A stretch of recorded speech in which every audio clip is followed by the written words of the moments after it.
നമുക്ക് നമ്മുടേതായ കുറേ ശീലങ്ങളുണ്ട്, പഠിക്കുവാനായിട്ട് നമ്മുടേതായ കുറേ പ്ലാനുകളുണ്ട്.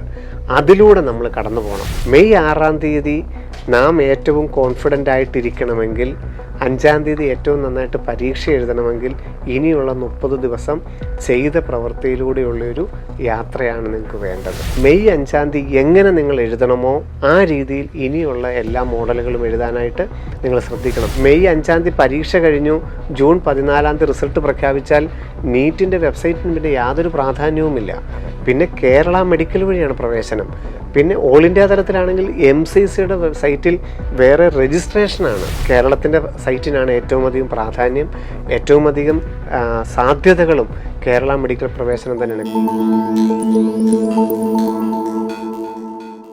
ശിവൻ സാറിനൊപ്പം എന്ന പ്രോഗ്രാമിൻ്റെ 89-ാമത് എപ്പിസോഡിലേക്ക് നമ്മൾ പ്രവേശിക്കുകയാണ്. നമസ്കാരം ശിവൻ സാർ. നമസ്തേ ശിവൻ സാർ, നമ്മുടെ സമയം അടുത്തുകൊണ്ടിരിക്കുകയാണ്. ഇനി ഏകദേശം കൃത്യം ഇന്ന് പറയുകയാണെങ്കിൽ 35 ദിവസങ്ങൾ മാത്രമേ ഇനി വിദ്യാർത്ഥി. തീർച്ചയായിട്ടും. കാരണം നീറ്റ് 2024 മെയ് 5-ാം തീയതി 2 മുതൽ 5:20 വരെയാണ്. അത് വളരെ നേരത്തെ തന്നെ നമുക്ക് കുട്ടികളുമായിട്ട് ഷെയർ ചെയ്യാനായിട്ട് സാധിച്ചിട്ടുണ്ട്. അപ്പം അവരുടെ ഒരു തയ്യാറെടുപ്പിൻ്റെ ഏറ്റവും അവസാനത്തെ മിനുക്കുപണികൾ നടക്കേണ്ട സമയമാണ് ഈ വരുന്ന 30 ദിവസങ്ങൾ. നമ്മളെപ്പോഴും എല്ലാവരോടും പറയാറുണ്ട്. കാരണം ഇതുവരെ നമ്മൾ പറഞ്ഞു കൊടുത്തത് തിയറി ക്ലാസ്സുകൾ, NCERT ബേസ്. അതിപ്പം റിപ്പീറ്റ് ചെയ്യുന്ന കുട്ടികളാണെങ്കിലും ലോങ് ടൈം ആണെങ്കിലും റെസിഡൻഷ്യൽ ബാച്ച് ആണെങ്കിലും ഒക്കെ നമ്മളെപ്പോഴും അവരോട് ഷെയർ ചെയ്തിരിക്കുന്നത് ആദ്യം NCERT കൃത്യമായിട്ട് പഠിക്കുക. അതാണ് നമ്മൾ കഴിഞ്ഞ 6 മാസക്കാലം അല്ല 7 മാസക്കാലം മുഴുവൻ ചാപ്റ്ററുകളും നമ്മൾ ക്ലാസ്സിൽ കൃത്യമായിട്ട് പഠിപ്പിച്ചു തീർക്കാനുള്ളൊരു സമയം ഈ വർഷം കിട്ടിയിട്ടുണ്ട്. അപ്പം ആ ഒരു കാര്യത്തിൽ നിങ്ങൾ കോൺഫിഡൻ്റ് ആവണം. കുട്ടികൾ ഇനി ഏറ്റവും വ്യക്തമായിട്ട് അവനോൻ തന്നെ മനസ്സിലാക്കേണ്ട കുറേ കാര്യങ്ങളുണ്ട്. NCERTയുടെ എല്ലാ പേജുകളിലൂടെയും എല്ലാ ചാപ്റ്ററുകളിലൂടെയും പല ആവർത്തി നമ്മൾ കടന്നുപോയതാണ്. ആ ക്ലാസ്സിൽ നിന്ന് നമുക്ക് കിട്ടേണ്ട ഓരോ അധ്യാപകരിൽ നിന്നും ഓരോ ചാപ്റ്ററുകളെക്കുറിച്ചും ഓരോ കൺസെപ്റ്റുകളെക്കുറിച്ചും കൃത്യമായിട്ടൊരു ഐഡിയ നമുക്ക് കിട്ടിയിട്ടുണ്ട്. അത് നമ്മുടെ ഉള്ളിൽ കൃത്യമായിട്ട് എത്തിയിട്ടുമുണ്ട്. അതിൻ്റെ വീക്കിലി എക്സാമുകൾ, യൂണിറ്റ് എക്സാമുകളൊക്കെ നമ്മൾ കൃത്യമായിട്ട് നടത്തിയിട്ടുണ്ട്. അതിനുശേഷം ജനുവരി ആയപ്പോഴേക്കും നമ്മൾ ചാപ്റ്ററുകൾ, തിയറി ക്ലാസ്സുകൾ നമ്മൾ കുറച്ചിട്ട് പരീക്ഷകളിലോട്ട് കടന്നു. കാരണം ഈ NCERT നമ്മൾ എത്രത്തോളം ഹൃദ്യമായിട്ട് ഒന്നും കൂടെ നമുക്കൊന്ന് പഠിക്കാൻ വേണ്ടിയിട്ട്, ഡീപ്പായിട്ട് പഠിക്കാൻ വേണ്ടിയിട്ട് നമ്മൾ പരീക്ഷകളിലോട്ട് കടന്നു. ഇപ്പം ഇതാ നമ്മൾ ഏപ്രിലോട്ട് എത്തുമ്പോഴേക്കും നമ്മൾ മുഴുവൻ ചാപ്റ്ററുകളെയും ഉൾക്കൊള്ളിച്ചുകൊണ്ട് നമ്മൾ ഫുൾ മോഡൽ പരീക്ഷയിലേക്ക് കടന്നിരിക്കുകയാണ്. ശരിയാണ്, സ്വാഭാവികമായിട്ടും കുട്ടികൾക്ക് ഇതുവരെ സ്കോർ ചെയ്തുകൊണ്ടിരുന്ന അത്രയും സ്കോർ ചിലർക്കെങ്കിലും എത്താൻ സാധിക്കില്ല. കാരണം ഒരു ചാപ്റ്ററിൽ നിന്നോ 2 ചാപ്റ്ററിൽ നിന്നോ നാം പഠിക്കുന്നത് വെച്ചൊരു പരീക്ഷ എഴുതുന്നതും 83 ചാപ്റ്ററുകളിൽ നിന്ന് നാം പഠിച്ചിട്ട് പരീക്ഷ എഴുതുന്നതും നമ്മൾ തീർച്ചയായിട്ടും വ്യത്യാസമുണ്ട്. അതുകൊണ്ട് അത് ഉൾക്കൊണ്ടുകൊണ്ട് നമ്മൾ മുഴുവൻ ചാപ്റ്ററുകളുടെയും മുഴുവൻ സബ്ജക്റ്റുകളിലൂടെയും ഒക്കെ കടന്നു പോകേണ്ട ഒരു സമയമാണ് ഇനിയുള്ളത്. എന്തൊക്കെ നമുക്ക് ചെയ്യാനായിട്ട് സാധിക്കും? നമ്മൾ പഠിച്ച ബൈഹേർട്ടാക്കിയ കാര്യങ്ങളെല്ലാം നാം ഒരിക്കൽ കൂടി അല്ലെങ്കിൽ പല ആവർത്തി തിരിച്ചെടുക്കേണ്ട സമയമാണെന്നുള്ളത് ഓർക്കുക. അവിടെ നിങ്ങളുടെ ഓരോരുത്തരുടെയും കൃത്യമായ പ്ലാനുകൾ വേണം. കാരണം ഓരോ ഇൻഡിവിജ്വൽസാണ്, അവർക്ക് ഓരോ കഴിവുകളാണ്. നിങ്ങൾക്ക് ഓർമ്മശക്തിയുടെ കാര്യത്തിലും പഠനത്തിൻ്റെ കാര്യത്തിലും അത് പ്രായോഗിക തലത്തിലേക്ക് എത്തിക്കുന്ന കാര്യത്തിലും നിങ്ങളുടെ കോൺഫിഡൻസിൻ്റെ കാര്യത്തിലും എക്സാമിൻ്റെ ആ ഒരു വൈബ് എങ്ങനെ നിങ്ങളെ ഏറ്റെടുക്കുന്നു, ആ ഓവർ ആങ്സൈറ്റി എങ്ങനെ നിങ്ങൾ ഏറ്റെടുക്കുന്നു എന്നൊക്കെയുള്ള കാര്യത്തിൽ നാം ഓരോരുത്തരും ഓരോ വ്യക്തികളാണ്. അവിടെ നമ്മളെ തിരിച്ചറിഞ്ഞുകൊണ്ടുള്ള ഒരു പ്രയത്നമാണ് ഇനി വരുന്ന 30 ദിവസം വേണ്ടത്. കൃത്യമായിട്ട് പറഞ്ഞു കഴിഞ്ഞാൽ നമുക്ക് നമ്മുടേതായ കുറേ ശീലങ്ങളുണ്ട്, പഠിക്കുവാനായിട്ട് നമ്മുടേതായ കുറേ പ്ലാനുകളുണ്ട്. അതിലൂടെ നമ്മൾ കടന്നു പോകണം. ഉദാഹരണം പറഞ്ഞു കഴിഞ്ഞാൽ ചിലർക്ക് എഴുതി പഠിക്കണം, ചിലർക്ക് ഉറക്കെ വായിച്ചു പഠിക്കണം, ചിലർക്ക് മനഃപ്പാഠമാകണം, ചിലർക്ക് പല ആവർത്തി പഠിക്കണം, ചിലർക്ക് ടഫുള്ള ചാപ്റ്ററുകളിലൂടെ വീണ്ടും പല ക്വസ്റ്റ്യൻസ്, ആ ഒരു ചാപ്റ്ററിൻ്റെ പല ക്വസ്റ്റ്യൻസ് ചെയ്യാനായിട്ടുണ്ടാവും. അങ്ങനെ നമുക്ക് കോൺഫിഡൻറ്റ് വരാനായിട്ടുള്ള ഒരു 30 ദിവസങ്ങൾ എങ്ങനെ കോൺഫിഡൻസ് വരുത്താനായിട്ട് സാധിക്കും? പുതിയ പുതിയ ചാപ്റ്ററുകളോ പുതിയ പുതിയ പുസ്തകങ്ങളോ പുതിയ മേഖലകളിലോട്ട് തേടിപ്പോയാൽ നമുക്ക് കോൺഫിഡൻസ് വരുമോ? ഒരിക്കലുമില്ല. പകരം ചെയ്ത കാര്യങ്ങളെ പല ആവർത്തി നമുക്കിനി വീണ്ടും ചെയ്ത് നമ്മുടെ മനസ്സിൽ ഉറപ്പിക്കുക എന്നുള്ളതാണ് ചെയ്യേണ്ടത്. എന്ന് പറഞ്ഞാൽ നമ്മളുടെ ധാരാളം ചോദ്യപേപ്പറുകളുണ്ട്. വീക്കിലി എക്സാമുകൾ, യൂണിറ്റ് എക്സാമുകൾ, മോഡൽ എക്സാമുകൾ, കമ്പൈൻഡ് യൂണിറ്റ്, പ്രീവിയസ് ഇയർ എക്സാമുകൾ, ലേണിംഗ് ആപ്പിലുള്ള ക്വസ്റ്റ്യനുകൾ, ഇതെല്ലാം നമ്മൾ പരിചയിച്ച ക്വസ്റ്റ്യനുകളാണ്, പുതിയതല്ല, നമ്മൾ കടന്നു പോയതാണ്. ഇവയെല്ലാം ഇനിയും നിങ്ങൾ പല ആവർത്തി കടന്നു പോകണം. പല ആവർത്തി കടന്നു പോകുമ്പോൾ ഓരോ ചോദ്യവും എവിടെ നിന്ന് വന്നു, എങ്ങനെയാണിത് ചോദിച്ചത്, ഇത് ഏത് ഭാഗത്തുള്ളതാണ് എന്ന് കൃത്യമായി വായിച്ച് മനസ്സിലാക്കിയിട്ട് പോകണം. കാരണം ഒരു ചോദ്യം നമ്മൾ ഫെമിലിയർ ആയതുകൊണ്ട് വായിച്ച് 4-5 വാക്ക് കഴിയുമ്പോഴേ നമുക്കതിൻ്റെ ആൻസർ അറിയാൻ പറ്റും, ഇന്നതാണ് അതിൻ്റെ ചോയ്സ് എന്ന് അറിയാൻ പറ്റും. പകരം അതൊന്ന് ഇരുത്തി വായിച്ച് ഇത് ഏത് കൺസെപ്റ്റിൽ നിന്ന് വന്നിട്ടുള്ളതാണ്, എന്താണിത് പോയിന്റ് ചെയ്തിരിക്കുന്നത്, ആ ചോദ്യത്തിനെ ഉൾക്കൊള്ളുവാനാണ് ശ്രമിക്കേണ്ടത്. അങ്ങനെ ആ ചോയ്സുകൾ നോക്കാതെ അതിൻ്റെ ആൻസർ എന്താണെന്നുള്ളത് നമുക്ക് മനഃപ്പാഠമാക്കാൻ പറ്റണം. അങ്ങനെ ചെയ്ത ചോദ്യങ്ങൾ, വായിച്ച NCERTയുടെ പേജുകൾ, കണ്ട ചാപ്റ്ററുകൾ മനഃപ്പാഠമാക്കേണ്ട സമയങ്ങളാണ് നമുക്ക് കടന്നു പോകേണ്ടത്. അതായത് നമ്മളിൽ ഉള്ളിൽ ഉറച്ചിട്ടുണ്ട്, നമ്മൾ പല ആവർത്തി നമ്മൾ അതിലൂടെ കടന്നു പോകണം.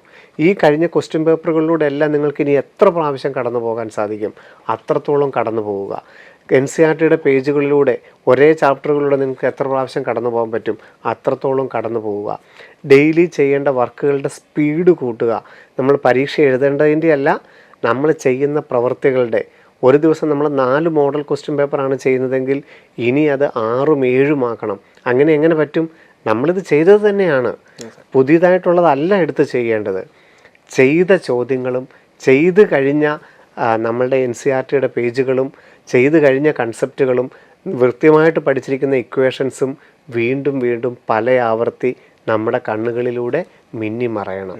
ഒരു വിഷ്വൽ ഇമ്പാക്റ്റ് എല്ലാ കാര്യത്തിലും നമുക്കുണ്ടാവണം. അപ്പം ഡെയിലി ചെയ്യുന്ന അതിൻ്റെ അളവ് കൂട്ടുകയും വേഗത കൂട്ടുകയും ചെയ്തു കഴിഞ്ഞാൽ നമുക്കിതെല്ലാം നമുക്ക് പല ആവർത്തി പഠിക്കുമ്പോൾ ഒരു ഏപ്രിൽ അവസാനമാകുമ്പോഴേക്കും ഈ ചോദ്യങ്ങളിലെല്ലാം കൃത്യമായ ഉത്തരങ്ങൾ നമുക്കെത്തും. അപ്പോൾ സ്വാഭാവികമായിട്ട് നമ്മുടെ ഉള്ളിൽ തോന്നും നമുക്ക് അങ്ങനെ മനഃപ്പാഠം പഠിച്ചാണോ ചെയ്യേണ്ടതെന്ന്. ഇവിടെ നമ്മൾ കാണാപ്പാഠമല്ല പഠിക്കുന്നത്. ഒരു ചോദ്യത്തിൻ്റെയും ഒരു കൺസെപ്റ്റിൻ്റെയും ഒരു NCERT പേജുടെയും ഉള്ളിലേക്ക് നമ്മൾ ആഴ്ന്നിറങ്ങുകയാണ് ചെയ്യേണ്ടത്. നമ്മൾ സബ്ജക്റ്റ് ഡീപ്പായിട്ട് പഠിക്കാനായിട്ടാണ് ഈ മാർച്ച് അവസാനം വരെ നിങ്ങൾ ഓരോരുത്തരും നോക്കിയത്. നിങ്ങൾ വ്യക്തമായിട്ട് ചിന്തിച്ചു കഴിഞ്ഞാൽ നമുക്കറിയാം, ടെൻഷനുള്ള കുട്ടികൾ സ്വയം ഒന്ന് ആലോചിക്കണം. എന്തിനായിരുന്നു നമ്മൾ ടെൻഷൻ അടിച്ചത്? സബ്ജക്റ്റ് ക്ലിയറായിട്ട് പഠിച്ചില്ല, അല്ലെങ്കിൽ കൺസെപ്റ്റ് ഇപ്പോഴും മറന്നു പോകുന്നു. എനിക്ക് ഓർഗാനിക് കെമിസ്ട്രി അല്ലെങ്കിൽ കറണ്ട് ഇലക്ട്രിസിറ്റി അല്ലെങ്കിൽ റൊട്ടേഷൻ മോഷൻ അല്ലെങ്കിൽ ജെനറ്റിക്സ് ഇപ്പോഴും ക്ലിയർ ആവുന്നില്ല എന്നുള്ളതായിരുന്നു നമ്മുടെ വേവലാതി. നീറ്റിനെ സംബന്ധിച്ചിടത്തോളം ഒരു ചാപ്റ്ററും നമുക്ക് ബൈഹേർട്ട് ആവുകയോ അല്ലെങ്കിൽ അത്രത്തോളം ആഴ്ന്നിറങ്ങുകയോ ചെയ്യണ്ട.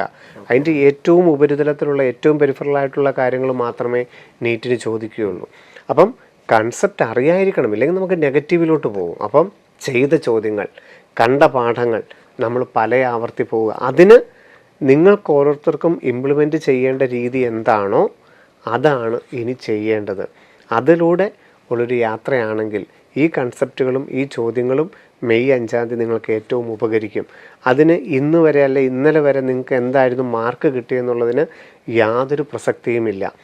മെയ് 5-ാം തീയതി എക്സാം ഹാളിൽ 1:30 മുതൽ 5:20 വരെയുള്ള സമയത്തിനെ നിങ്ങൾക്ക് നിങ്ങളുടെ മനസ്സിൽ കൊണ്ടുവരാൻ കഴിഞ്ഞാൽ തീർച്ചയായിട്ടും ഏറ്റവും എഫക്റ്റീവായിട്ട് നമുക്ക് മെയ് 5-ാം തീയതി പരീക്ഷ എഴുതാനായിട്ട് സാധിക്കും. അവിടെ നടക്കുന്ന ഓരോ കാര്യങ്ങളും, ഒരു സൂപ്പർവൈസർ നമ്മളോട് വന്നിട്ട് ഹോൾ ടിക്കറ്റ് ചോദിക്കുന്ന കാര്യങ്ങളോ അഡ്മിറ്റ് കാർഡ് വെരിഫൈ ചെയ്യുന്ന കാര്യങ്ങളോ, ഒരു ചോദ്യം നമ്മൾ കാണാത്ത രീതിയിൽ വന്നു കഴിഞ്ഞാൽ നമ്മൾ എന്താണ് ചെയ്യേണ്ടത്? ഒരു പരീക്ഷ എഴുതിക്കൊണ്ടിരിക്കുമ്പോൾ ഇന്ന് വരെ കാണാത്ത രീതിയിലുള്ളൊരു ചോദ്യം വന്നു, എങ്ങനെയാണ് നമ്മൾ അതിനോട് പ്രതികരിക്കേണ്ടത്? നമുക്ക് 2 ചോയ്സുകൾ വന്നു. ഒരു ക്വസ്റ്റ്യൻ വായിച്ചപ്പം ഒരുപോലുള്ള 2 ചോയ്സുകൾ, അതായത് നമുക്ക് സംശയം ഇതിൽ ഏതാണ് കറക്റ്റ് ആൻസർ, അപ്പം നെഗറ്റീവ് വരാൻ പാടില്ല. അങ്ങനെ വന്നാൽ നാം എന്താണ് ചെയ്യേണ്ടത്? അതിന് നമുക്കറിയാവുന്ന രീതിയിൽ അത് ഏതായിരിക്കാം കൂടുതൽ സാധ്യത എന്നുള്ളത് ക്വസ്റ്റ്യൻ പേപ്പറിൽ മാർക്ക് ചെയ്ത് വെച്ച് നമ്മളതിനെ റൗണ്ട് ചെയ്തിട്ട് നമ്മൾ അടുത്ത ക്വസ്റ്റ്യനിലോട്ട് എത്രയും പെട്ടെന്ന് പോകണം. എന്നിട്ട് അവസാനത്തെ സമയം തിരിച്ചു വന്നിട്ട് നാം ഒരിക്കൽ കൂടി ആലോചിച്ച് കഴിയുമ്പോൾ, കാരണം മറ്റു പല ക്വസ്റ്റ്യനുകൾ ചെയ്യുമ്പോൾ ഒരുപക്ഷെ ഇതിൻ്റെ ഉത്തരത്തിലെത്തിയേക്കാം. അങ്ങനെ എത്തി നാം ഓരോ ദിവസവും നമ്മുടെ നീറ്റ് എക്സാം തന്നെയാണെന്ന് നാം മനസ്സിൽ കണ്ടുകൊണ്ട് ഓരോ കാര്യങ്ങളും ചെയ്താൽ നമുക്ക് കൃത്യമായിട്ട് മെയ് 5-ാം തീയതി ഏറ്റവും നല്ല റിസൾട്ടിലോട്ട് എത്താൻ കഴിയും. അങ്ങനെ ഓരോ കുട്ടികളും കോൺഫിഡൻറ്റ് വരുത്തേണ്ട സമയമാണ്. അതിന് ഇന്നലെ വരെയുള്ള മാർക്ക് ഇന്നതായിരുന്നെന്നോ ചിലരുണ്ട്. ഇപ്പോൾ ഒരു കൃത്യമായിട്ട് സ്ഥിരമായിട്ടൊരു 300 മാർക്ക് കിട്ടുന്ന കുട്ടിയെ സംബന്ധിച്ചോളം അവരതങ്ങ് ഉപേക്ഷിക്കും പയ്യെ.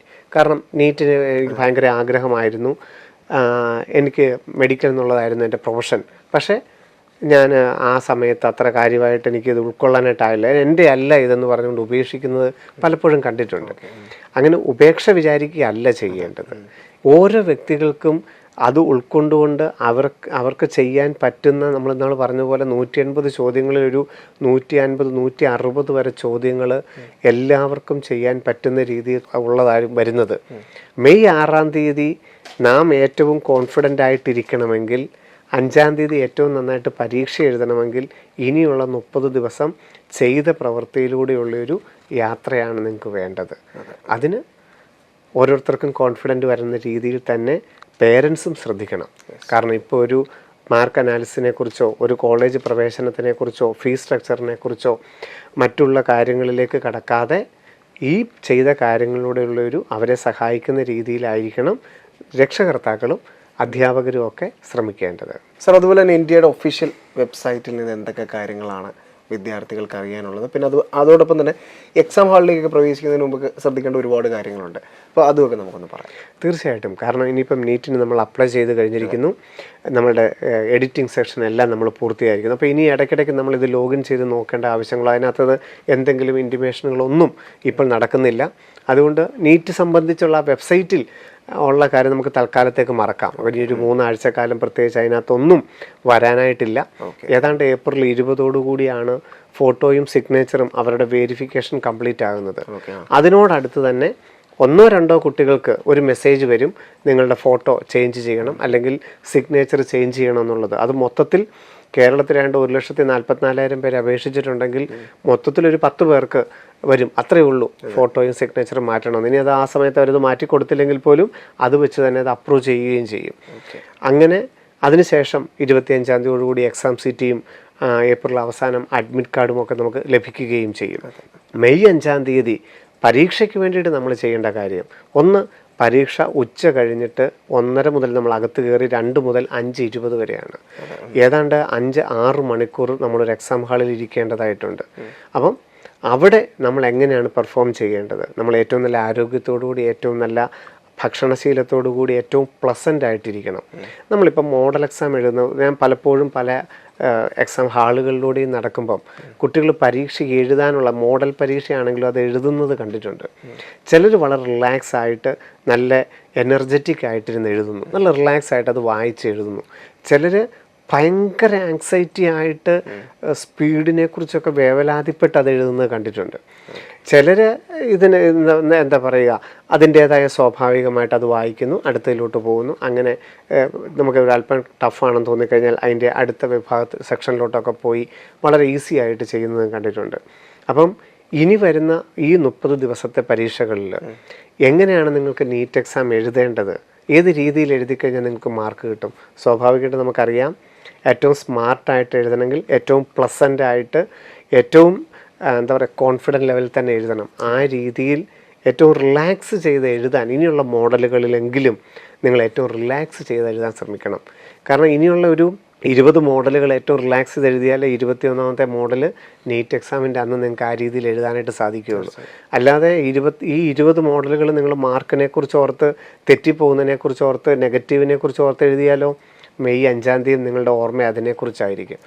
ഏറ്റവും സന്തോഷത്തോടു കൂടി ആ ഓരോ ചോദ്യങ്ങളെ മനസ്സിലാക്കുന്നതിന് വേണ്ടിയിട്ട് നിങ്ങൾ സമീപിച്ചു കഴിഞ്ഞാലോ മെയ് 5-ാം തീയതി നിങ്ങൾക്ക് അങ്ങനെ തന്നെ ആയിരിക്കും. അതുകൊണ്ട് മെയ് 5-ാം തീയതി എങ്ങനെ നിങ്ങൾ എഴുതണമോ ആ രീതിയിൽ ഇനിയുള്ള എല്ലാ മോഡലുകളും എഴുതാനായിട്ട് നിങ്ങൾ ശ്രദ്ധിക്കണം. സെൻട്രലിൽ വന്നിരുന്ന് എഴുതുന്നവരും ഓൺലൈനായിട്ട് എഴുതുന്നവരും. അതുപോലെ നമുക്കറിയാം ഉറക്കത്തിനെക്കുറിച്ച്, ആഹാരത്തിൻ്റെ രീതികളെക്കുറിച്ച്, അവനവൻ്റെ ആരോഗ്യകരമായ കാര്യങ്ങളെക്കുറിച്ച്, ഇതിനെക്കുറിച്ചൊക്കെ വളരെ ശ്രദ്ധാലുവാകേണ്ട സമയമാണ്. കാരണം നമ്മൾ ഒത്തിരി യാത്രകൾ ചെയ്തിട്ടോ, ഇപ്പം നമുക്ക് വെളിയിൽ പോയി നമ്മളിപ്പം കളിക്കാനൊക്കെ പോവുകയോ അല്ലെങ്കിൽ മറ്റുള്ള യാത്രകളൊക്കെ ചെയ്തിട്ടോ എന്തെങ്കിലും നമുക്കൊരു അസുഖമോ എന്തെങ്കിലും ഒരു ഇതൊക്കെ നമുക്ക് സംഭവിച്ചു കഴിഞ്ഞാൽ ഇനിയുള്ള ദിവസങ്ങൾ നമുക്ക് ഏറ്റവും നിർണായകമാണ്. അതുകൊണ്ട് നമ്മൾ അങ്ങനെയുള്ള കാര്യങ്ങൾ രക്ഷിതാക്കളും കുട്ടികളും ശ്രദ്ധിച്ചുകൊണ്ട് അധികം ബാഹ്യ ഇടപെടലുകളൊന്നും ഉണ്ടാകാതെ നമ്മൾ ആരോഗ്യത്തോടുകൂടി കൃത്യമായിട്ട് റിലാക്സ് ചെയ്ത് നമ്മുടെ തന്നെ ഒരു കംഫർട്ട് സോൺ ക്രിയേറ്റ് ചെയ്തുകൊണ്ട് തന്നെ ആയിരിക്കണം ഇനിയുള്ള 30 ദിവസം പോകേണ്ടത്. ഇനി കൂടുതൽ പഠിച്ചു തീർക്കുകയല്ല ചെയ്യേണ്ടത്, പഠിച്ചതിനെ കൃത്യമായുള്ളൊരു പാറ്റേണിലൂടെ നമ്മുടെ ഉള്ളിൽ അതിനെ ആ കൺസെപ്റ്റിലോട്ട് ആഴ്ന്നിറങ്ങുകയാണ് ചെയ്യേണ്ടത്. പഠിച്ചതിനെ തന്നെയാണ് നമ്മളൊന്നും കൂടെ ഇനി പോളിഷ് ചെയ്യേണ്ടത്. പിന്നെ നമുക്ക് നീറ്റിൻ്റെ ഡ്രസ് കോഡുകളെക്കുറിച്ച്, സമയത്തിനെക്കുറിച്ച്, അതിനകത്ത് നമുക്ക് വെള്ളം അതുപോലുള്ള കാര്യങ്ങൾ മാത്രമേ കൊണ്ടുപോകാനായിട്ട് സാധിക്കുകയുള്ളൂ. ആ ഓരോ രീതികളെക്കുറിച്ച് ഇപ്പം മെറ്റലായിട്ടുള്ള ഒന്നും നമുക്ക് കൊണ്ടുപോകാനായിട്ടാവില്ല. ആചാരപരമായ കാര്യങ്ങൾ, ഇപ്പം ഏലസുകളോ തകിടുകളോ ചരടുകളോ അങ്ങനെയുള്ളതൊക്കെ ഉണ്ടെങ്കിൽ നിങ്ങൾ ദയവായിട്ട് അത് ഒഴിവാക്കണം. അപ്പം ഈ നീറ്റ് എക്സാം നമുക്കാണ് ഏറ്റവും ഉത്തരവാദിത്തോടെ എഴുതേണ്ടത്, അവർക്കല്ല.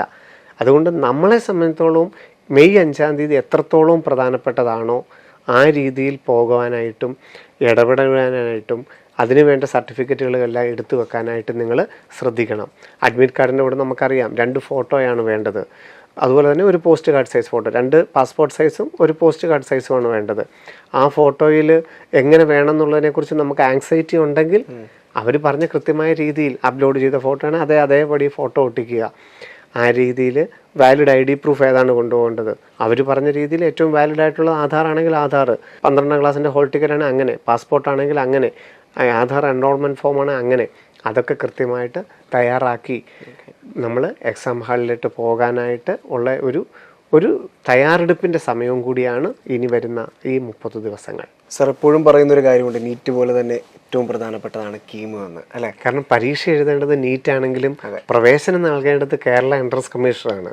അപ്പോൾ കേരള എൻട്രൻസ് കമ്മീഷനെ സംബന്ധിച്ചോളം അദ്ദേഹത്തിന് വേണ്ട കാര്യങ്ങൾ, നമുക്ക് കേരളത്തിൽ എലിജിബിലിറ്റി ഉണ്ട്, നമുക്ക് സാമുദായിക സംവരണമുണ്ട്, നമ്മളുടെ ഫീസ് ഇല്ലാതെ പഠിക്കാനുള്ള നമ്മളുടെ അവകാശങ്ങളുണ്ട്, അങ്ങനെ നമുക്ക് സ്പോർട്സ് റിസർവേഷൻ ഉണ്ട്, എക്സ് സർവീസ്മെൻ റിസർവേഷൻ ഉണ്ട്, NCC കോട്ടയുണ്ട്, മൈനോറിറ്റി കോട്ടയുണ്ട്, നമുക്കൊരു NRI ആണെങ്കിലും നമുക്കൊരു സീറ്റ് വേണം.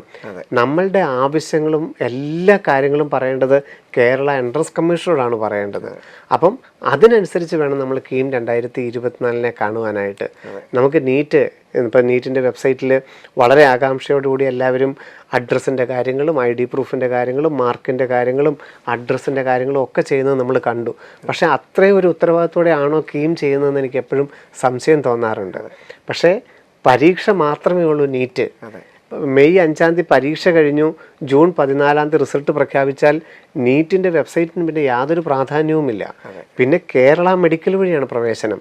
പിന്നെ ഓൾ ഇന്ത്യ തലത്തിലാണെങ്കിൽ MCCയുടെ വെബ്സൈറ്റിൽ വേറെ രജിസ്ട്രേഷനാണ്. അപ്പം ഈ വെബ്സൈറ്റിൽ ആകെ ഒരു പരീക്ഷയ്ക്ക് വേണ്ടിയിട്ട് മാത്രമുള്ളതാണ് നീറ്റിൻ്റെ വെബ്സൈറ്റ്. പക്ഷെ അതിന് അമിത പ്രാധാന്യം നൽകുകയും കേരളയുടെ വെബ്സൈറ്റിന് സാധാരണ ഒരു രീതിയിൽ ചെയ്തു പോകുന്നതും എപ്പോഴും ഞാൻ കണ്ടിട്ടുണ്ട്. പക്ഷേ കേരളത്തിൻ്റെ സൈറ്റിനാണ് ഏറ്റവും അധികം പ്രാധാന്യം, ഏറ്റവും അധികം സാധ്യതകളും കേരള മെഡിക്കൽ പ്രവേശനം തന്നെയാണ്. കാരണം കേരളത്തിലെ 85% സീറ്റുകളും MBBSും BDSും അഗ്രികൾച്ചറും വെറ്റിനറിയും ആയുർവേദവും ഹോമിയോവും ബിഫാമും എഞ്ചിനീയറിങ്ങും ഒക്കെ നൽകേണ്ടത് കേരള എൻട്രൻസ് കമ്മീഷനാണ് നൽകേണ്ടത്. അപ്പോൾ അതിൻ്റെ ഒരു പ്രാധാന്യം ആ വെബ്സൈറ്റിന് കൊടുക്കുകയും ചെയ്യണം. ഓക്കെ സാർ, ഇപ്പോൾ നമ്മുടെ കീമുമായി ബന്ധപ്പെട്ട് ഏറ്റവും പ്രധാനപ്പെട്ട കുറച്ച് കാര്യങ്ങൾ നമ്മുടെ പ്രേക്ഷകർ അറിയാൻ. തീർച്ചയായിട്ടും. കാരണം ഏപ്രിൽ 17-ാം തീയതിയാണ് ലാസ്റ്റ് ഡേറ്റ് എന്നുള്ളത് ഏറ്റവും പ്രധാനമായിട്ട് ഓർത്തിരിക്കുക. അവിടെ നമുക്ക് ചെറിയൊരു സംശയം തോന്നും. കാരണം സർട്ടിഫിക്കറ്റുകളൊക്കെ അപ്ലോഡ് ചെയ്യാൻ 24-ാം തീയതി ഒരു സമയമുണ്ട്. അപ്പോൾ നമ്മൾ വെറുതെ രജിസ്ട്രേഷൻ മാത്രം ചെയ്തിട്ടാൽ മതിയോ എന്നൊരു ചോദ്യമുണ്ട്. അങ്ങനെ പോരാ. നമുക്ക് കീം രജിസ്റ്റർ ചെയ്ത് നമ്മളുടെ ഏറ്റവും പ്രധാനപ്പെട്ട ആപ്ലിക്കേഷൻ പേയ്മെൻറ്റ് അടയ്ക്കാനുണ്ട്. പരീക്ഷയില്ല കേരളത്തിൽ, പക്ഷേ നമ്മൾ ആപ്ലിക്കേഷൻ ഫീസ് അടയ്ക്കാനായിട്ടുണ്ട്. 675 രൂപ അല്ലെങ്കിൽ നിങ്ങൾക്ക് എത്രയാണോ അടയ്ക്കേണ്ടത് അതനുസരിച്ച് ആ ആപ്ലിക്കേഷൻ ഫീസ് അടച്ച് ഫോട്ടോയ്, സിഗ്നേച്ചറ്, ഡേറ്റ് ഓഫ് ബർത്തിൻ്റെ പ്രൂഫ്, കേരളത്തിൽ ജന്മസ്ഥലം കാണിക്കുന്ന രേഖ അപ്ലോഡ് ചെയ്യേണ്ടത്, 10ാം ക്ലാസ്സിൻ്റെ മാർക്ക് ലിസ്റ്റ് അപ്ലോഡ് ചെയ്ത് Kerala acknowledgement slip print out എടുക്കുക എന്ന് പറയുന്ന ആ പ്രോസസ്സ് 17-ാം തീയതിക്കുള്ളിൽ ചെയ്തേ പറ്റൂ. ബാക്കി നമുക്ക് സാമുദായിക സംവരണം, അല്ലെങ്കിൽ NRI സംവരണം, അല്ലെ മൈനോറിറ്റി സംവരണം, അല്ലെ എക്സ് സർവീസൺ സംവരണം, അല്ലെ NCC സംവരണം, അല്ലെങ്കിൽ ആയുർവേദം പഠിച്ചു, ഹോമിയോ പഠിച്ചു, നഴ്സിംഗ് പഠിച്ചു എന്നൊക്കെയുള്ള, അല്ലെങ്കിൽ ഡിഫൻസിൽ ജോലി ചെയ്തുകൊണ്ടിരിക്കുക, അല്ലെ ഡിഫൻസിൽ ജോലി ചെയ്തുകൊണ്ടിരിക്കുന്നവരുടെ മരണപ്പെട്ടവരുടെ മക്കൾക്ക് അങ്ങനെയുള്ള റിസർവേഷൻ സംബന്ധിച്ചുള്ളത് മാത്രമേ ഉള്ളൂ 24-ാം തീയതി വരെ സമയമുള്ളൂ. ഏറ്റവും പ്രധാനപ്പെട്ട ആപ്ലിക്കേഷൻ്റെ സമയം 17-ാം തീയതി അവസാനിക്കും. അതുകൊണ്ട് ആ സമയത്തിനുള്ളിൽ ആപ്ലിക്കേഷൻ്റെ ഈ പ്രധാനപ്പെട്ട കാര്യങ്ങൾ ചെയ്ത് അക്നോളജ്മെൻറ്റ് പ്രിൻ്റ് ഔട്ട് എടുക്കുക എന്നുള്ളത് എല്ലാവരും ഓർമ്മയിലിരിക്കണം. മെഡിക്കലും എൻജിനീയറിങ്ങും ബിഫാമും ആർക്കിടെക്ചറും കേരളത്തിലുള്ളപ്പം ചിലരെന്ത് ചെയ്യുമെന്ന് വെച്ചാൽ എൻജിനീയറിങ്ങിന് മാത്രം കൊടുക്കും, പരീക്ഷ നീറ്റ് എഴുതും, കേരളത്തിൽ മെഡിക്കലിൽ നിന്ന് കൊടുക്കില്ല. ഇനി മെഡിക്കലിൽ നിന്ന് കൊടുത്ത ചിലരോ അവർക്ക് ആഗ്രഹമുണ്ടെങ്കിൽ പോലും എൻജിനീയറിങ്ങും ബിഫാമിനും കൊടുക്കില്ല. കാരണം എൻജിനീയറിങ്ങും ബിഫാമും എങ്ങാനും സെലക്ട് ചെയ്താൽ ഈ മെഡിക്കൽ പ്രവേശനം കിട്ടാതെ പോവുമോ, കാരണം എഞ്ചിനീയറിങ്ങിന് ഒരു സീറ്റ് കിട്ടി, അപ്പോൾ പിന്നെ മെഡിക്കൽ പ്രവേശനം നമുക്ക് തരാതെ പോകുമോ എന്ന് ചിലർക്കെങ്കിലും ഒരു പേടിയുണ്ട്. അങ്ങനെ അതിന് കൊടുക്കാതിരിക്കുക, അങ്ങനെയുള്ള കാര്യങ്ങളൊക്കെ ചെയ്യും. അത് തെറ്റാണ്. കേരളത്തിൽ നമുക്കൊരു 4 കോഴ്സുകൾക്ക് നമുക്ക് പ്രവേശനം നേടാം. ഈ മെഡിക്കൽ എന്ന് പറയുമ്പോൾ MBBS ഉം BDS ഉം അഗ്രികൾച്ചറും വെറ്റിനറിയും ആയുർവേദവും ഉൾപ്പെടുന്ന medical and allied, engineering, BPharm, architecture. ഇവിടെ നമ്മുടെ സാധ്യതകൾ എന്തൊക്കെയാണെന്നുള്ളത് വ്യക്തമായിട്ട് മനസ്സിലാക്കണം. നമ്മൾ ഫിസിക്സ്, കെമിസ്ട്രി, മാത്സ് ഉണ്ടെങ്കിൽ നമ്മൾ എഞ്ചിനീയറിംഗ് കൂടെ സെലക്ട് ചെയ്തേക്കുക. പരീക്ഷ എഴുതണോ വേണ്ടതെന്നുള്ളത് മെയ് 5 ശേഷം തീരുമാനിക്കാം. പരീക്ഷ എഴുതിയില്ലെങ്കിലും നീറ്റിനെ ബാധിക്കില്ലല്ലോ. ഇനി പരീക്ഷ എഴുതിയാലോ ഏറ്റവും നല്ലതാണ്. CETയും TKM ഉം മോഡലും അതുപോലെയുള്ള എഞ്ചിനീയറിങ്ങിൻ്റെയൊക്കെ പ്രവേശനം നമുക്ക് ഏറ്റവും എളുപ്പത്തിൽ നമുക്ക് കേരള എഞ്ചിനീയറിംഗ് വഴി നമുക്ക് ഒരു കോളേജിൽ പ്രവേശനം കിട്ടാനായിട്ട് സാധിക്കും. എന്നിട്ട് നീറ്റിൻ്റെ റിസൾട്ട് എപ്പോൾ വന്നാലും, നീറ്റിൻ്റെ അനുസരിച്ച് അലോട്ട്മെൻറ്റ് എപ്പോൾ വന്നാലും അങ്ങോട്ട് മാറാനായിട്ട് സാധിക്കും.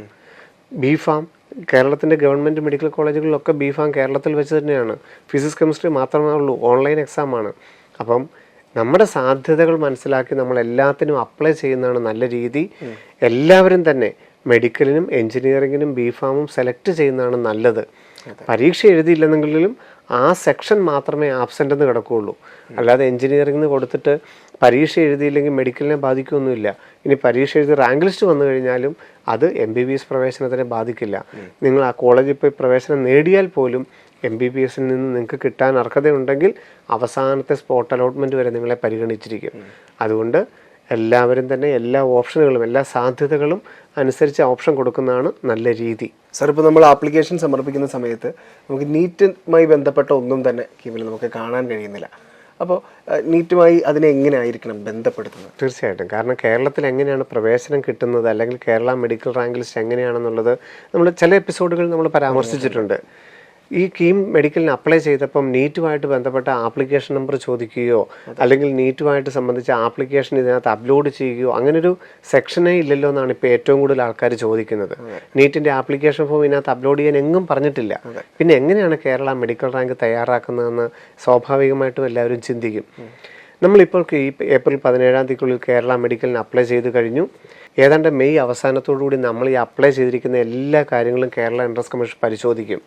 നമ്മളുടെ നേറ്റിവിറ്റി സർട്ടിഫിക്കറ്റ്, നമ്മളുടെ ജന്മസ്ഥലം കാണിക്കുന്ന രേഖ കറക്റ്റാണോ, ഡേറ്റ് ഓഫ് ബർത്തിൻ്റെ പ്രൂഫ് കറക്റ്റാണോ, നമ്മളുടെ പേര് 10th പോലെ തന്നെയാണോ, നമ്മളുടെ സമുദായിക സംവരണത്തിൻ്റെ സർട്ടിഫിക്കറ്റിൻ്റെ വാലിഡിറ്റി കറക്റ്റാണോ, NRIക്ക് നമ്മൾ കൊടുത്തിരിക്കുന്ന എല്ലാം കറക്റ്റാണോ, മൈനോറിറ്റിക്ക് കൊടുത്തിരിക്കുന്ന കറക്റ്റാണോ, EWSന് കൊടുത്തിരിക്കുന്നത് കറക്റ്റാണോ, എക്സ് സർവീസ്മെൻ സർട്ടിഫിക്കറ്റ് കറക്റ്റാണോ, ഓരോന്നും each and everything entrance commission verify ചെയ്യുകയും മെയ് അവസാനം എന്തെങ്കിലും പോരായ്മയുണ്ടെങ്കിൽ കൃത്യമായിട്ട് നിങ്ങളെ അറിയിക്കും. മെമ്മോയുടെ രൂപത്തിൽ ഇന്ന മാറ്റം വരുത്തണം. ഒരു ആപ്ലിക്കേഷനും കേരള മെഡിക്കൽ റിജക്റ്റ് ചെയ്യില്ല. പകരം നമ്മളെ അത് അറിയിക്കുകയും നമുക്ക് മാറ്റാനുള്ള സമയം തരികയും ചെയ്യും. പക്ഷെ അപ്പോൾ പുതിയതായിട്ട് ആഡ് ചെയ്യാൻ അനുവദിക്കുകയില്ല. എഞ്ചിനീയറിംഗ് പുതിയതായിട്ടൊന്ന് ആഡ് ചെയ്യാനായിട്ടോ അല്ലെങ്കിൽ മെഡിക്കൽ ഒന്ന് ആഡ് ചെയ്യാനായിട്ടോ അല്ലെങ്കിൽ സമുദായിക സംവരണം ആഡ് ചെയ്യാനായിട്ടൊന്നും സാധാരണ അനുവദിക്കാറില്ല. അതുകൊണ്ട് ആ സമയത്ത് അവർ കൃത്യമായിട്ട് നമ്മളെ അറിയിക്കുകയും നമ്മുടെ ആപ്ലിക്കേഷൻ ആ ഒരു സെക്ഷനിലോട്ട് മാറി നമ്മൾ എന്തൊക്കെയാണോ അപ്ലൈ ചെയ്ത് അതിനകത്തോട്ട് മാറിക്കിടക്കുന്നത് നമുക്ക് കാണാനായിട്ട് സാധിക്കും. ജൂൺ 14-ാം തീയതിയാണ് നീറ്റിൻ്റെ റിസൾട്ട് വരുന്നത്. ജൂൺ 25-ഓടുകൂടി ഏതാണ്ട് 2 ആഴ്ചക്കാലത്തിന് സമയം കേരള എൻട്രൻസ് കമ്മീഷൻ തന്നെ വീണ്ടും ഒരു നോട്ടിഫൈ ചെയ്യും. നീറ്റിൻ്റെ ഡീറ്റെയിൽസ് സമർപ്പിക്കുക കേരളയുടെ വെബ്സൈറ്റ് വഴി. നമ്മളപ്പോൾ കേരളയുടെ വെബ്സൈറ്റിൽ ലോഗിൻ ചെയ്തിട്ട് നീറ്റിൻ്റെ ആപ്ലിക്കേഷൻ നമ്പറും റോൾ നമ്പറും എൻ്റർ ചെയ്ത് സബ്മിറ്റ് ചെയ്ത് കഴിയുമ്പം നീറ്റിൻ്റെ ഡാറ്റാബേസ് കേരള വെബ്സൈറ്റുമായിട്ട് കണക്റ്റഡ് ആവുകയും ഓരോരുത്തർക്കും കിട്ടിയിരിക്കുന്ന മാർക്ക് മാത്രമേ അവിടെ നിങ്ങൾ എടുക്കുന്നുള്ളൂ. അവിടെ നമ്മൾ അപ്ലൈ ചെയ്തിരിക്കുന്ന EWS ആയിട്ടാണോ, OBC ആയിട്ടാണോ, ജനറൽ ആയിട്ടാണോ, അവിടെ നമ്മൾ അപ്ലൈ ചെയ്തിരിക്കുന്ന 10th മാർക്ക് ലിസ്റ്റ് ഇന്നതാണോ, 10th സ്കൂൾ ഇന്നതാണോ, ഒന്നും നോക്കുകയില്ല. നമ്മൾ ഇതിനകത്ത് കൊടുത്തിരിക്കുന്ന ആപ്ലിക്കേഷൻ നമ്പറും റോൾ നമ്പറും വെച്ച് നമ്മളുടെ ഡേറ്റ, കാൻഡിഡേറ്റിൻ്റെ പേരും ഡേറ്റ് ഓഫ് ബർത്തും കറക്റ്റ് ആണെങ്കിൽ ആ ഡാറ്റാബേസിൽ നിന്ന് മാർക്ക് ഇവിടെ എടുക്കുകയും അതിനനുസരിച്ചൊരു റാങ്ക് ലിസ്റ്റായിട്ട് പബ്ലിഷ് ചെയ്യും. കേരളത്തിൻ്റെ 1 തൊട്ട് വേണ്ടൊരു 40,000 വരെയുള്ള കുട്ടികളായിരിക്കും കേരള മെഡിക്കൽ റാങ്ക് ലിസ്റ്റിൽ വരിക.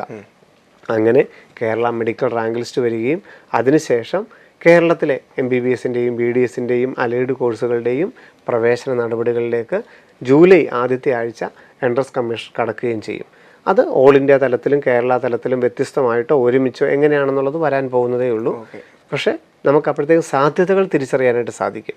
കേരള മെഡിക്കൽ റാങ്ക് കൂടെ വന്നു കഴിയുമ്പോഴത്തേക്കും ഗവൺമെൻറ് മേഖലയാണോ, സ്വകാര്യ മേഖലയാണോ, മൈനോറിറ്റി രീതിയിലാണോ, ഇനി MBBS അല്ലാതെ അഗ്രികൾച്ചറോ വെറ്റിനറിയോ പോലെയുള്ളതാണോ, ഏതിനാണ് പ്രവേശനം എന്നൊക്കെ ഉള്ളതിനെക്കുറിച്ച് കൃത്യമായിട്ട് നമുക്കൊരു ധാരണയും കിട്ടും. എത്ര രൂപയോളം നമ്മൾ കൈകാര്യം ചെയ്യേണ്ടി വരും. കാരണം നമുക്ക് ഈ നമ്മളുടെ ഫീസ് അടയ്ക്കേണ്ടതൊക്കെ വരുന്നത് ഒരു ജൂലൈ 25 കൂടിയാണ്. അത് ഓൾ ഇന്ത്യ തലത്തിലാണെങ്കിൽ, കേരള തലത്തിലാണെങ്കിൽ നമ്മൾ ആ പൈസ എത്രത്തോളം കരുതി വെക്കണം, അതൊക്കെ നമ്മൾ കൃത്യമായിട്ട് കുട്ടികളെ ഒരു ജൂൺ അവസാനത്തോടുകൂടി അറിയാൻ പറ്റും. ഇപ്പോൾ ഇത്രയും മാർക്കുള്ള കുട്ടികളാണെങ്കിൽ ഗവൺമെൻറ്റിൽ കിട്ടാൻ സാഹചര്യമുണ്ട്. ഗവൺമെൻറ് ആണെങ്കിൽ നിങ്ങൾ ഏതാണ്ട് ഒരു 25,000 രൂപയോളമാണ് കരുതി വെക്കേണ്ടത്. ഈ മാർക്കൊക്കെ ആണെങ്കിൽ നിങ്ങൾക്ക് സ്വകാര്യ മേഖലയായിരിക്കും പ്രവേശനം കിട്ടുന്നത്. ഏതാണ്ട് ഒരു 9 ലക്ഷം രൂപയോളം നിങ്ങൾ കരുതി വെക്കുകയോ, നിങ്ങൾ എഡ്യൂക്കേഷൻ ലോൺ, ഇപ്പോൾ എഡ്യൂക്കേഷൻ ലോൺ എല്ലായിടത്തു നിന്നും കിട്ടും. അതിൽ കുറച്ച് എമൗണ്ടൊക്കെ ആണെന്നെങ്കിൽ കൊളാട്രൽ സെക്യൂരിറ്റി പോലും ഇല്ലാതെ എഡ്യൂക്കേഷൻ ലോൺ കിട്ടും. അപ്പോൾ എഡ്യൂക്കേഷൻ ലോണിന് അപ്ലൈ ചെയ്യേണ്ട രീതി എങ്ങനെയാണ്, ഇത്ര രൂപയാണ് നിങ്ങൾ കരുതി വെക്കേണ്ടതെന്നുള്ളത് കൃത്യമായിട്ട് നമുക്ക് അവരെ അറിയിക്കാനായിട്ട് സാധിക്കും. അതിനനുസരിച്ച് വേണ്ട സർട്ടിഫിക്കറ്റുകൾ, നിങ്ങൾ അപ്ലൈ ചെയ്ത സർട്ടിഫിക്കറ്റുകളെല്ലാം ഒറിജിനൽ റെഡിയാക്കി വെക്കണം. അങ്ങനെ പ്രവേശന നടപടികൾ, അതായത് അവസാന ഘട്ടത്തിലേക്ക് നമ്മൾ കടക്കുകയും ജൂലൈ ഓഗസ്റ്റ് സമയങ്ങളാകുമ്പോൾ, എയിംസ് ജിപ്മർ പോലെയുള്ളത് ആഗസ്റ്റിൽ തന്നെ ക്ലാസ് തുടങ്ങും. ബാക്കിയുള്ള മെഡിക്കൽ കോളേജുകളിലൊക്കെ സെപ്റ്റംബർ ആദ്യത്തെ ആഴ്ച ക്ലാസ്സുകൾ തുടങ്ങുകയും ചെയ്യും. സാർ, ഇപ്പോൾ കേരളത്തിൽ എഞ്ചിനീയറിങ്ങും അതുപോലെ നമുക്ക് ആർക്കിടെക്ചറിലും ബിഫാമിനും ഒക്കെ നമുക്ക് അപ്ലൈ ചെയ്യാമെന്ന് പറഞ്ഞു. മറ്റു പല കോഴ്സുകൾക്കൊക്കെ എങ്ങനെയായിരിക്കണം വിദ്യാർത്ഥികൾ അപേക്ഷിക്കേണ്ടത്? ഇനി ഇപ്പം നമ്മൾ പറഞ്ഞു, എനിക്ക് തോന്നുന്നു ജനുവരി ആദ്യമൊക്കെ നമ്മൾ എപ്പിസോഡുകൾക്കകത്ത് നമ്മൾ പറഞ്ഞായിരുന്നു, ഈ ജനുവരി, ഫെബ്രുവരി, മാർച്ച്, ഏപ്രിലാണ് അപേക്ഷകൾ കൊടുക്കേണ്ട ഒരു സമയം. മെയ് മാസം മുതൽ പരീക്ഷകളുടെ സമയവും ജൂലൈ ഓഗസ്റ്റ് അഡ്മിഷൻ്റെ സമയമാണെന്ന് നമ്മൾ പറഞ്ഞിരുന്നത്. അപ്പം JEE മെയിൻ രണ്ടാമത്തെ സെഷൻ ഇപ്പം പരീക്ഷ നടക്കാൻ പോവുകയാണ്. ഏപ്രിൽ 4 മുതൽ പരീക്ഷകൾ നടക്കാൻ പോവുകയാണ്. ഐസർ ആപ്റ്റിറ്റ്യൂഡ് ടെസ്റ്റ് കുട്ടികൾക്ക് ഏറ്റവും ഉപകാരമുള്ള റിസർച്ച് മേഖലയിലോട്ട് പ്രവേശനം നേടണമെങ്കിൽ, IISc ബാംഗ്ലൂരിൽ പ്രവേശനം നേടണമെങ്കിൽ, IIT മദ്രാസിൽ പ്രവേശനം നേടണമെങ്കിലൊക്കെ ഐസർ ആപ്റ്റിറ്റ്യൂഡ് ടെസ്റ്റ് ജൂൺ 9 പരീക്ഷ. ഫിസിക്സ്, കെമിസ്ട്രി, മാത്സ്, ബയോളജിയാണ് പരീക്ഷയുടെ സബ്ജക്റ്റുകൾ. അപ്പോൾ ഐസറിൻ്റെ ആപ്ലിക്കേഷൻ ഏപ്രിൽ 1 ആരംഭിക്കും. നമ്മുടെ കുട്ടികളെ സംബന്ധിച്ചോളവും വളരെയധികം റിസൾട്ട്. കഴിഞ്ഞ വർഷം ഓൾ ഇന്ത്യ റാങ്ക് 1 ഉൾപ്പെടെ ബ്രില്യൻ്റിലായിരുന്നു, വിവേക് IISc ബാംഗ്ലൂരിലാണ് പഠിക്കുന്നത്. അപ്പം നമുക്ക് ഏറ്റവും അധികം സാധ്യതകളുള്ളത് ഇപ്പോൾ ഏപ്രിൽ 1 ഐസറിൻ്റെ ആപ്ലിക്കേഷൻ ആരംഭിക്കുന്നു. നൈസർ, ബാബ ആറ്റോമിക് റിസർച്ച് സെൻറ്ററിലെ പ്ലേസ്മെൻറ്റ് ഉൾപ്പെടെ കിട്ടുന്നത് നൈസർ ജൂൺ 30 പരീക്ഷയുള്ളൂ. ഫിസിക്സ്, കെമിസ്ട്രി, ബയോളജി അല്ലെങ്കിൽ ഫിസിക്സ്, കെമിസ്ട്രി, മാത്തമാറ്റിക്സ് ആണ് എൻ്റെ സബ്ജക്റ്റ്. 3 എഴുതിയാൽ മതി. നൈസറിൻ്റെ പരീക്ഷ ജൂൺ 30. അതിൻ്റെ ആപ്ലിക്കേഷൻ ഏപ്രിൽ ആരംഭിക്കുന്നുണ്ട്. ഇനി IISc ബാംഗ്ലൂരിൽ തന്നെ പ്രവേശനം നേടണമെങ്കിൽ 4 ചാനലുണ്ട്. ഇപ്പം ഐസർ ആപ്റ്റ്യൂഡ് ടെസ്റ്റ് ഉണ്ടെന്ന് പറഞ്ഞു.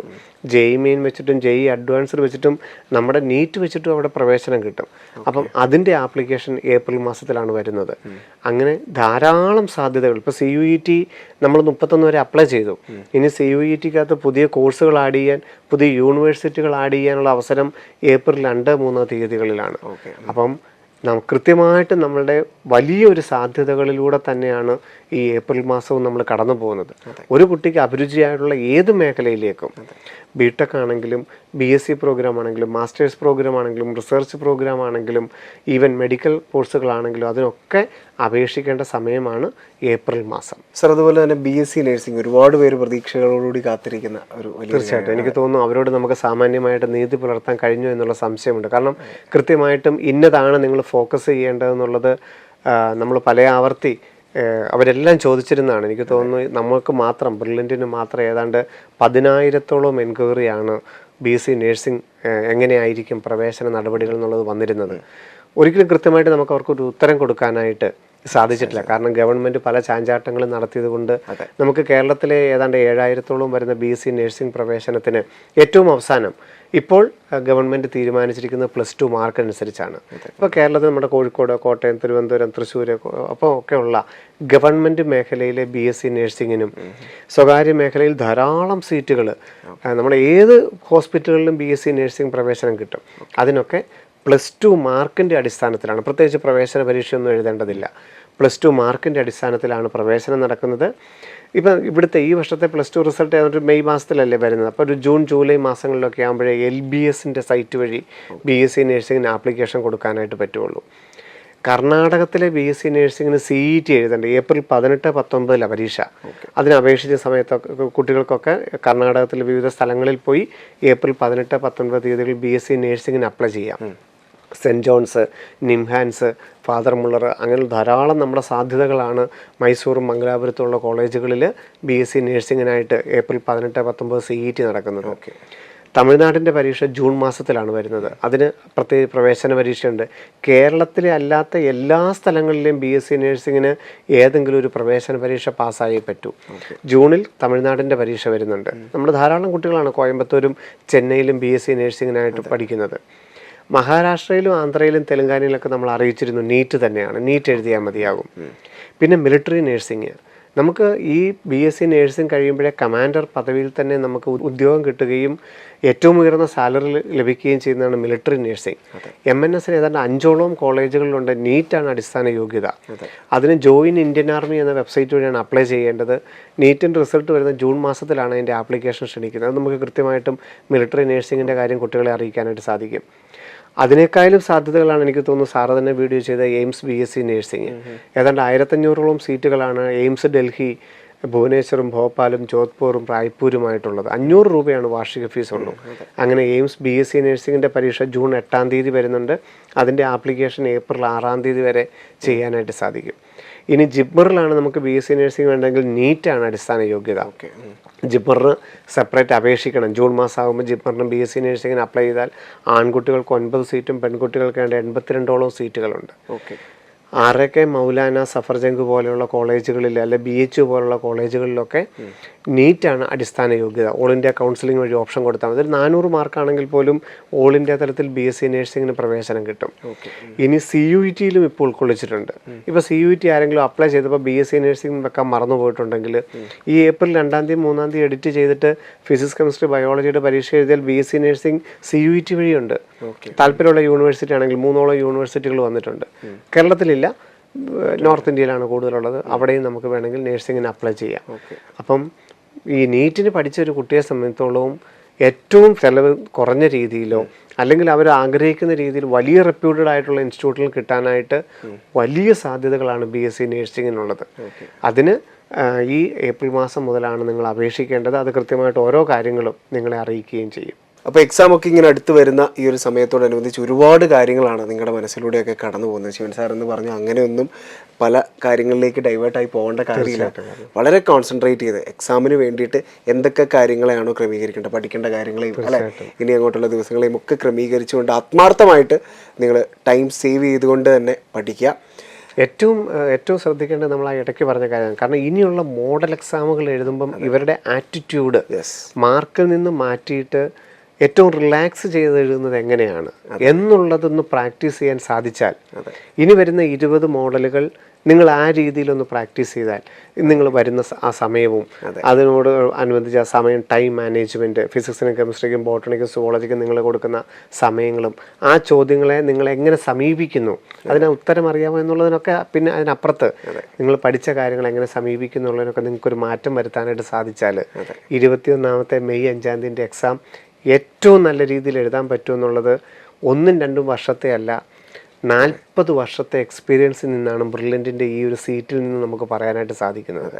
കാരണം എത്രത്തോളം നമുക്ക് അനുഭവം എന്ന് പറയുന്നത്, കാരണം എത്രത്തോളം ക്വസ്റ്റ്യനുകൾ നമ്മൾ കണ്ടു കഴിഞ്ഞു, എത്രത്തോളം ചോദ്യങ്ങളിലൂടെ അതിൻ്റെ ഉത്തരങ്ങളിലൂടെയുമാണ് നമ്മുടെ കുട്ടികൾ കടന്നു പോയത്. അപ്പം അത് കൃത്യമായിട്ട് വിനിയോഗിക്കാനും കൂടെ നമുക്കുള്ളത് കഴിയണം. അതാണ് നമ്മളിപ്പം പറഞ്ഞു വരുന്നത്. നമ്മൾ നന്നായിട്ട് അധ്വാനിച്ചു, നന്നായിട്ട് പഠിച്ചു, ഇനി അത് നമുക്ക് ഏറ്റവും ആവശ്യമുള്ള സമയത്ത് ഉപയോഗിക്കാനും കൂടെ നമുക്ക് കഴിയണം. മെയ് 5-ാം തീയതി നമ്മൾ ആർജിച്ചെടുത്ത കഴിവ് മുഴുവൻ നമുക്ക് ഇംപ്ലിമെൻറ്റ് ചെയ്യാനുള്ള ആ കഴിവിനെയാണ് നമ്മൾ ഇനിയൊന്ന് കൂടുതലായിട്ട് പഠിക്കാനല്ല, പഠിച്ച കാര്യങ്ങൾ പ്രയോഗിക്കാനുള്ള ഒരു തന്മയത്വം നിങ്ങളുണ്ടായിരിക്കണമെന്നുള്ളതാണ് നമുക്ക് അറിയിക്കാനുള്ളത്. അത് മെയ് 5-ാം തീയതി ചെയ്യാമെന്നുള്ളതല്ല, ഇനിയുള്ള ഓരോ പരീക്ഷയിലും അതെങ്ങനെ പ്രാവർത്തികമാക്കാമെന്നുള്ളതാണ് നിങ്ങൾ പരീക്ഷിക്കേണ്ടത്. അപ്പോൾ ശിവൻ സാർ പറഞ്ഞ പോലെ തന്നെ ഇനിയുള്ള ദിവസങ്ങളിൽ വളരെ ആത്മാർത്ഥമായിട്ട് തന്നെ നിങ്ങൾ പഠിക്കുക, പല ആവർത്തി അത് പരിശീലിച്ചുകൊണ്ടിരിക്കുക. അപ്പോൾ തീർച്ചയായിട്ടും നമ്മൾ കേട്ടിട്ടുണ്ട് consistency is the key to success. തീർച്ചയായും. അതെ, അപ്പോൾ വിജയത്തിലേക്ക് വേണ്ടിയിട്ട് കൺസിസ്റ്റന്റ് ആയിട്ട് തന്നെ നിങ്ങൾ പഠിച്ചുകൊണ്ടിരിക്കുക. അപ്പോൾ ശിവൻ സാറ് എങ്ങനെയാണ് ഈ വർഷത്തെ നീറ്റ് 2024 സമീപിക്കേണ്ടതെന്നും നീറ്റ് സ്കീമുമായി ബന്ധപ്പെട്ട എന്തൊക്കെ പ്രധാന കാര്യങ്ങളാണ് ഇതിനോടനുബന്ധിച്ച് വിദ്യാർത്ഥികളും മാതാപിതാക്കളും അറിഞ്ഞിരിക്കേണ്ടതെന്നും വളരെ ഡീറ്റെയിൽ ആയിട്ട് തന്നെ പറഞ്ഞിട്ടുണ്ട്. അപ്പോൾ തീർച്ചയായിട്ടും നിങ്ങൾക്ക് ഇതുമായി ബന്ധപ്പെട്ട എന്തെങ്കിലും സംശയങ്ങളും കാര്യങ്ങളും ഒക്കെ ഉണ്ടെങ്കിൽ നമ്മുടെ കമന്റ് ബോക്സിൽ കമന്റുകളായി രേഖപ്പെടുത്തുക. നമ്മുടെ ആപ്ലിക്കേഷൻ സമർപ്പിക്കാനുള്ള ലാസ്റ്റ് ഡേറ്റ് എന്നായിരുന്നു സാർ? ഏപ്രിൽ 17 വൈകുന്നേരം 5 മണി വരെയുണ്ട്. അതെ, അപ്പോൾ അതിനോടനുബന്ധിച്ച് നിങ്ങൾക്ക് എന്ത് സംശയങ്ങളുണ്ടെങ്കിലും നമ്മുടെ കമന്റ് ബോക്സിൽ മെൻഷൻ ചെയ്യുക. അപ്പോൾ ഇതിന് കൃത്യമായ മറുപടിയുമായി ഞങ്ങൾ എത്തുന്നതായിരിക്കും. അപ്പോൾ ലോകമെമ്പാടും ഇരുന്ന് ഞങ്ങളെ കേട്ട എല്ലാ മലയാളികൾക്കും ഹൃദയത്തിൽ നിറഞ്ഞ നന്ദി. നമസ്കാരം. എൻട്രൻസ് സംബന്ധമായ വാർത്തകളും അപ്ഡേഷനുകളും ഏറ്റവും വേഗം ആധികാരികമായി അറിയാൻ ബ്രില്യൻറ്റ് സ്റ്റഡി സെന്റർ പാല യൂട്യൂബ് ചാനൽ സബ്സ്ക്രൈബ് ചെയ്യുക. ബെൽ ഐക്കൺ അമർത്തുക. ഈ വീഡിയോ മറ്റ് സുഹൃത്തുക്കളിലേക്കും ഷെയർ ചെയ്ത് നൽകുക.